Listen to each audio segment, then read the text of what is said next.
In this video, I'll guide you through the process of canceling an order on Goat.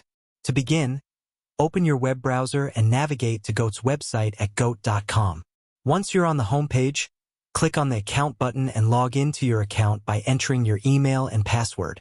After logging in, click on your name to access the Account menu and select Orders from the drop-down. In the Orders section, you'll see a list of your recent orders. Since I don't have any orders to show you, follow these steps for canceling your order. Find the specific order you wish to cancel and click on it. This will open the Order Details page. On the Order Details page, look for the Cancel button and click on it. Remember, you can only cancel your order within 3 hours of placing it, or if the seller has not yet confirmed your purchase. If either of these conditions are met, you should be able to proceed with the cancellation.